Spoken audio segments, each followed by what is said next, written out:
नमस्कार, खबरों का पंचनामा देख रहे हैं आप। मैं हूं आपके साथ पूजा। हम लेकर आए हैं देश और दुनिया की 5 बड़ी खबरें, जिसपे चर्चा के लिए मेरे साथ स्टूडियो में मौजूद हैं कैपिटल टीवी के editor in chief doctor Manish Kumar. Doctor साहब, बहुत बहुत स्वागत है आपका। धन्यवाद। सबसे पहले नजर हेडलाइंस पर।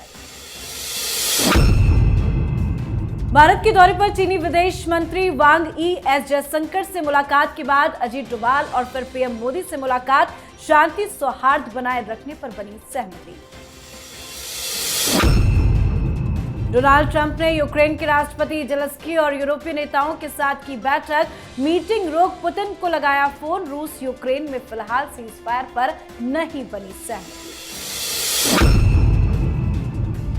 एनडीए की बैठक में पीएम मोदी ने उपराष्ट्रपति पद के उम्मीदवार सीपी राधाकृष्णन को सांसदों से मिलवाया। राधाकृष्णन को बताया सादगी और सेवा का प्रतीक। विपक्ष से सर्वसम्मति समर्थन की भी अपील।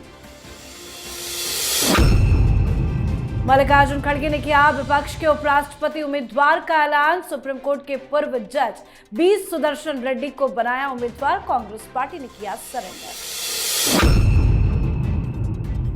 राहुल तेजस्वी की वोटर अधिकार यात्रा का आज तीसरा दिन। राहुल गांधी ने आज फिर चुनाव आयोग को घेरा, तो वहीं तेजस्वी यादव ने 2029 में राहुल गांधी को पीएम बनाने की कर दी बड़ी घोषणा। खबरों की शुरुआत में सबसे पहले बात भारत चीन रिश्तों में नई गर्माहट की। भारत और चीन के रिश्तों में जमी बर्फ पिघलती हुई नजर आ रही है। चीनी विदेश मंत्री वांग यी 2 दिवसीय भारत दौरे पर है। कल ही वांग यी ने हमारे विदेश मंत्री एस जयशंकर से मुलाकात की थी और आज उनकी मुलाकात एनएसए अजीत डोभाल और प्रधानमंत्री नरेंद्र मोदी से हुई। चीनी विदेश मंत्री की यात्रा को दोनों पड़ोसियों की ओर से संबंधों को सुधारने के लिए किए जा रहे प्रयासों के हिस्से के रूप में देखा जा रहा है। साथ ही पीएम मोदी चीन की यात्रा पर जाने वाले हैं, जहां वो एससीओ समिट में हिस्सा लेंगे। तो चीनी विदेश मंत्री की दिल्ली यात्रा को इस शिखर सम्मेलन के लिए द्विपक्षीय एजेंडे को अंतिम रूप देने और मोदी शी जिनपिंग की मुलाकात के लिए माहौल तैयार करने की कोशिश के रूप में भी देखा जा रहा है। तो कुल मिलाकर भारत चीन संबंधों, क्षेत्रीय स्थिरता, बॉर्डर पर शांति और वैश्विक राजनीति के लिहाज से ये मुलाकात काफी ज्यादा अहम है। एससीओ समिट से पहले ये मुलाकात कितना इंपॉर्टेंट माना जाए? देखिए, बहुत ही ज्यादा इंपॉर्टेंट है। और सबसे बड़ी चीज, जो चीन की तरफ से जो प्रेस रिलीज दिया गया, दुनिया को बताया गया कि आखिर जयशंकर साहब से क्या बातचीत हुई, डोभाल साहब से क्या बातचीत हुई। Differences should not become dispute. बात इस चीज को समझिए कि जो बेसिक लाइन है, दोनों ही देश एक दूसरे के बारे में ये समझ रहे हैं कि हम लोगों के बीच में रिश्ते ठीक नहीं हैं। लेकिन जो बातचीत हो रही है उसके बैकग्राउंड में क्या है? चीन की तरफ से कहा गया कि दुनिया में अचानक से एक गुंडे की वजह से, एक बुली की वजह से, अनएक्सपेक्टेड तरीके से जो बुलिंग की जा रही है, उसकी वजह से हम लोगों को साथ में आना पड़ेगा। 1.8 बिलियन लोगों का ये दोनों देश की जनसंख्या, हमारे ऊपर एक ग्लोबल रिस्पॉन्सिबिलिटी है और उस रिस्पॉन्सिबिलिटी के लिए हमें मल्टीपोलर वर्ल्ड में एक साथ आना पड़ेगा। तो एक साथ कैसे आएंगे जब डिफरेंसेस होंगे? तो एससीओ में प्रधानमंत्री मोदी जब जाएंगे तो वहां क्या क्या बातचीत होगी, उसी का बैकग्राउंड तैयार हो रहा है। एक तो डिप्लोमेसी के स्तर पे जयशंकर साहब से बातचीत हुई, और दूसरा जो बॉर्डर इश्यूज है उसके ऊपर बिल्कुल नए तरीके से निगोशिएशंस के लिए डोभाल साहब से बातचीत हो रही है। भाई, हमारे और चीन के बीच में 2 ही मसला है, एक बॉर्डर का और दूसरा पाकिस्तान का। विदेश मंत्री वांग यी वो जा रहे हैं पाकिस्तान को ये चेतावनी देने कि अमेरिका के साथ जो आप लटपट कर रहे हो, इसका इलाज करना पड़ेगा। और इसीलिए आप देखिए कि हिंदुस्तान ने जिस तरीके का सिग्नल वॉशिंगटन को दिया है, वहां पे खलबली मची हुई। जी, तो ट्रम्प टैरिफ वॉर के बीच में चीन और भारत के बीच बढ़ते रिश्ते ट्रम्प की मुसीबत बढ़ा रहा है। तो वहीं अमेरिकी राष्ट्रपति डोनाल्ड ट्रंप ने व्हाइट हाउस में यूक्रेन के राष्ट्रपति जेलेंस्की और यूरोपीय लीडर्स के साथ मीटिंग की है। इस बैठक में रूस यूक्रेन युद्ध को समाप्त करने के लिए शांति वार्ता पर चर्चा हुई। हालांकि रूस यूक्रेन के बीच में सीजफायर पर सहमति नहीं बनी है। ट्रंप ने कहा कि फिलहाल इतनी जल्दी सीजफायर संभव नहीं है। ट्रंप ने कहा कि अमेरिका और यूरोपीय देश मिलकर इस पर काम करेंगे। वहीं बताया जा रहा है कि ट्रंप ने मीटिंग रोककर पुतिन से फोन पर 40 मिनट तक बात की है। क्यों अचानक से पुतिन को ट्रंप ने फोन मिला दिया? भाई 40 मिनट तक बातचीत ही नहीं की। ये सारे लोगों को, मिलेने को, स्टारबर को, मैक्रो को बाहर बिठा दिया। उसकी तस्वीर आ गई कि बेचारे लोग 40 मिनट तक बाहर बैठे रहे और डोनाल्ड ट्रंप पुतिन के सामने गिड़गिड़ाते रहे। ही वॉन्ट्स कि किसी तरीके से घोषणा हो जाए कि सीज फायर।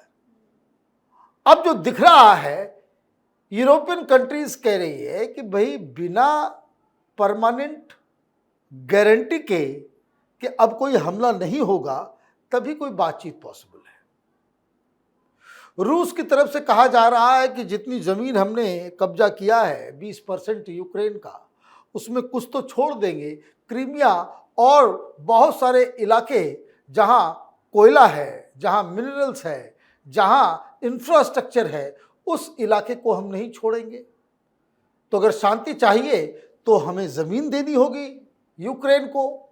यूक्रेन हमें कुछ ज़मीन दे और साथ ही साथ ये भी कहे कि नाटो के मेंबरशिप नहीं मिलेगा, जहां से ये पूरी शुरुआत हुई। तो 40 मिनट वो बातचीत होती रही, मामला ख़त्म हुआ। फिर उसके बाद वही जो पिछली बार अलास्का में हुआ, वही चीज़ यहाँ भी हुआ। आपने कह दिया कि हाँ अभी अच्छी शुरुआत हुई है। अरे शुरुआत खाक हुई है, सीज फायर हुआ नहीं, किसी चीज़ पे एग्री किए नहीं, डेट तय हुआ नहीं। बस आपने कह दिया भाई 2 सप्ताह में मिलेंगे, कहाँ मिलेंगे वो तय नहीं। रूस की तरफ से कोई आधिकारिक जानकारी नहीं दी गई कि भाई ये लोग बातचीत के लिए तैयार है। ठीक है, बातचीत होगी, सारे लोग कह रहे हैं बातचीत होगी, लेकिन वो टर्म्स एंड कंडीशंस क्या होंगे वो बिल्कुल अभी नदारत है। अब बात एनडीए की बड़ी मीटिंग की। आज उपराष्ट्रपति चुनाव को लेकर एनडीए की बड़ी बैठक में प्रधानमंत्री नरेंद्र मोदी शामिल हुए।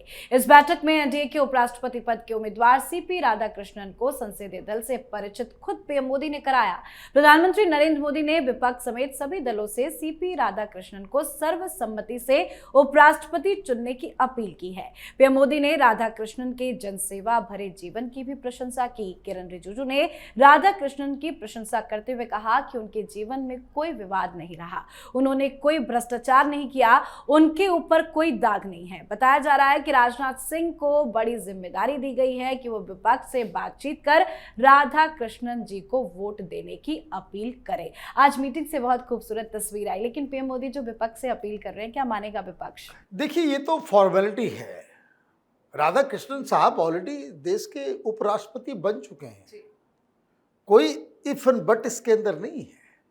लेकिन आपने तस्वीरों की बात की, 40 साल से दोस्ती है प्रधानमंत्री मोदी और राधाकृष्णन जी में। ऐसा व्यक्ति जो तमाम अवगुण धनकर में था, जिस वजह से धनकर से इस्तीफा लिया गया, वो तमाम गुण राधाकृष्णन जी में है। आइडियोलॉजी के कमिटेड व्यक्ति हैं। आप इस बात को समझिए और इसको एप्रिशिएट करना चाहिए कि कोई व्यक्ति तमिलनाडु में राजनीति कर रहा है, 40 साल से राजनीति कर रहा है, ऐसी पार्टी में जिसके बारे में उसको मालूम है कि वहाँ ना वो एमपी बन सकते ना एमएलए बन सकते। वो कोयम्बटूर ब्लास्ट हुआ था तो वो एमपी बन गए 2 बार, 1998 में, 1999 में। उसके अलावा वहाँ तो कोई सत्ता का कभी हिस्सेदार वो रहे नहीं। लेकिन हिंदुत्व, संघ और राष्ट्रवाद, इस विचारधारा से वो लगातार जुड़े रहे।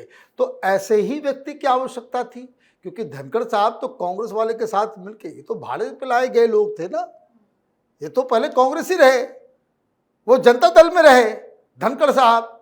और आप इस तरह से आ जाते हैं कि भाई बना दो, ठीक है। इनके वैचारिक कमिटमेंट को आपने नहीं सोचा तो ये हादसा हुआ। तो अब इस तरह का हादसा नहीं हो, इसलिए संघ से जुड़े हुए, हिंदुत्व से जुड़े हुए और आइडियोलॉजिकली कमिटेड लोगों को तलाश थी और प्रधानमंत्री मोदी ने अपने मित्र को इसके लिए चुन लिया। जी, तो प्रधानमंत्री नरेंद्र मोदी ने विपक्ष समेत सभी दलों से सीपी राधाकृष्णन को सर्वसम्मति से उपराष्ट्रपति चुनने की अपील की है। तो वहीं विपक्ष ने भी आज उपराष्ट्रपति उम्मीदवार की घोषणा कर दी है। विपक्षी इंडिया गठबंधन ने पूर्व सुप्रीम कोर्ट के जज बी सुदर्शन रेड्डी को उपराष्ट्रपति चुनाव में अपना उम्मीदवार बनाया है। कांग्रेस अध्यक्ष मल्लिकार्जुन खड़गे ने उनके नाम का ऐलान किया। रेड्डी गुवाहाटी हाईकोर्ट के चीफ जस्टिस और गोवा के पहले लोकायुक्त रह चुके हैं। 21 अगस्त को वो अपना नामांकन दाखिल करेंगे। आखिर कांग्रेस पार्टी ने अपना उम्मीदवार क्यों नहीं उतारा? क्या ये कांग्रेस का सरेंडर है? देखिए, ये कांग्रेस पार्टी की ही है। इट इज रॉन्ग टू से कि कांग्रेस पार्टी की नहीं है। मैं देख रहा हूं बहुत सारे मीडिया वालों ने इसे छापा है। ट्राई टू अंडरस्टैंड, ये कांग्रेस पार्टी राहुल गांधी की कांग्रेस पार्टी है, जिसमें नक्सली हैं, जिसमें वामपंथी हैं और जिसमें तरह तरह के लोग हैं। आप इस बात को समझिए कि ये जज रहते हुए उन्होंने किस किस तरह का जजमेंट दिया। नक्सलियों को बढ़ावा देने का काम किया। वही नक्सली तो आज चारों तरफ से घिरे हुए हैं राहुल गांधी। सलवा जुडूम को बैन करने वाले व्यक्ति हैं ये। दूसरी चीज, कैसे ये कांग्रेसी नहीं है? अभी हाल में एक कमेटी बनी तेलंगाना में, जो ओबीसी और कास्ट सेंसस करने के लिए कमेटी बनाई गई। उसको कौन हेड कर रहा था? 300 पेज का आपने बकायदा एक रिपोर्ट तैयार करके भेजा, मुख्यमंत्री को दिया। राहुल गांधी ने तय किया कि भाई तेलंगाना के अंदर सरकार जो है कांग्रेस पार्टी की सरकार, ओबीसी कितने हैं, दलित कितने हैं, उस हिसाब से फिर हम पॉलिसी बनाएंगे। तो वो रिपोर्ट तैयार करने वाले कौन है? यही तो हैं। तो ये कैसे कांग्रेस पार्टी के नहीं है? मैं दूसरी बात कह रहा हूं, why it is a very bad choice. अगर आप ये कहते हो भाई कांग्रेसी नहीं है, एक तो आप ये गलत कह रहे हो, और अगर आप ये कहते हो कि बड़े न्यूट्रल, बड़े प्रोग्रेसिव, बड़े ये बड़े वो, तो आपको कोई और नहीं मिला? एक रिटायर्ड जज मिला? तो आप जुडिशरी को पॉलिटिसाइज करने का भी पाप आपके सिर पे लग रहा है। आपको समझ में नहीं आ रहा कि जजेस को और जजेस के जरिए राजनीति करना ये कहां की अक्लमंदी है? कहां की अक्लमंदी है? और उसके बाद आप ये कहोगे कि सारे जजेस जो हैं वो देखो आरएसएस वाले जजेस आ रहे हैं, आरएसएस के जज भाई आप पॉलिटिसाइज कर रहे हो जुडिशरी को। This is not good. और रही बात कि भाई आप तो आंध्र प्रदेश में थे, आंध्र प्रदेश से आप गुवाहाटी बनाए गए। किसने बनाया? सोनिया गांधी की सरकार थी, मनमोहन सिंह की सरकार थी। गुवाहाटी का चीफ जस्टिस आपको इन लोगों ने बनाया। फिर गुवाहाटी से आपको उठा करके दिल्ली सुप्रीम कोर्ट में लेकर के कौन आया? तो भी कांग्रेस पार्टी लेकर के आई। तो ये जो कहना है कि भाई हमने एक बहुत ही न्यूट्रल किस्म के लोगों को दिया है ना, राहुल गांधी कहते हैं कि विचारधारा की लड़ाई है, कांग्रेस विचारधारा है। तो उस हिसाब से जिस शख्स को आपने चुना है वो तो ऊपर से लेकर नीचे तक कांग्रेस ही कांग्रेस। जी, अब बात आज की आखिरी खबर की। राहुल गांधी एक बार फिर से सड़कों पर है। इस बार वोटर अधिकार यात्रा के नाम पर बिहार की सड़कों पर घूम रहे हैं। आज राहुल गांधी की वोटर अधिकार यात्रा का तीसरा दिन रहा और आज फिर राहुल गांधी ने चुनाव आयोग और बीजेपी को जमकर घेरा। साथ ही आज तेजस्वी यादव ने राहुल गांधी को 2029 में प्रधानमंत्री बनाने की घोषणा कर दी। तेजस्वी यादव ने कहा कि 2025 में बिहार में महागठबंधन की सरकार बनेगी और 2029 में महागठबंधन राहुल गांधी को देश का प्रधानमंत्री बनाएगा।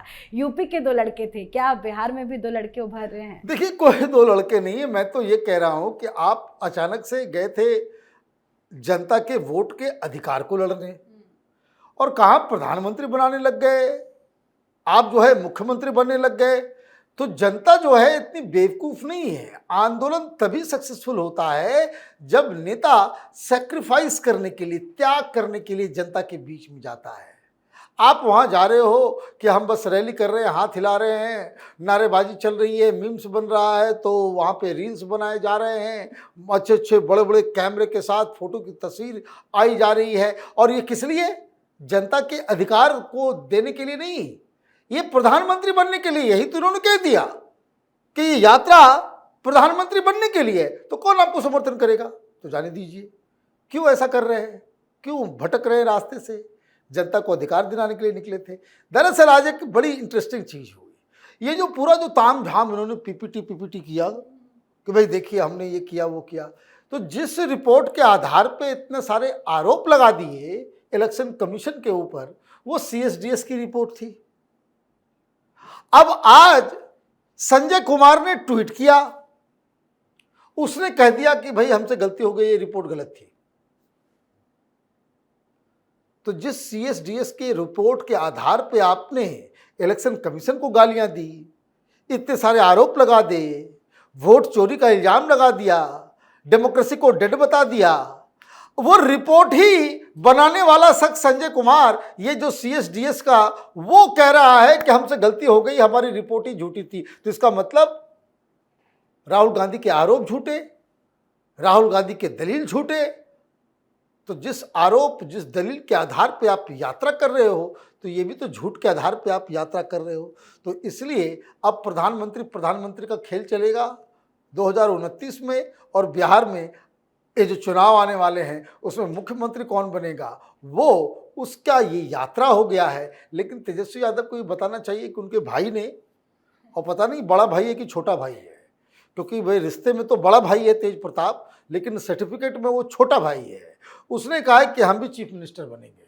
तो ये पहले तय कर ले भाई ये लोग कि भाई इसमें कौन कौन जो है मुख्यमंत्री बनेगा, कौन प्रधानमंत्री बनेगा। और इमेजिनेशन में ये सब मुंगेरी लाल के हसीन सपने आप लोग गढ़ते रहिए। जी, बहुत बहुत धन्यवाद सर बातचीत के लिए। धन्यवाद। तो खबरों का पंचनामा में आज के लिए फिलहाल इतना ही। देश विदेश की बाकी खबरों और उनके सटीक एनालिसिस के लिए देखते रहिए कैपिटल टीवी। हमें लाइक कीजिए, शेयर कीजिए और कैपिटल टीवी को सब्सक्राइब कीजिए। नमस्कार।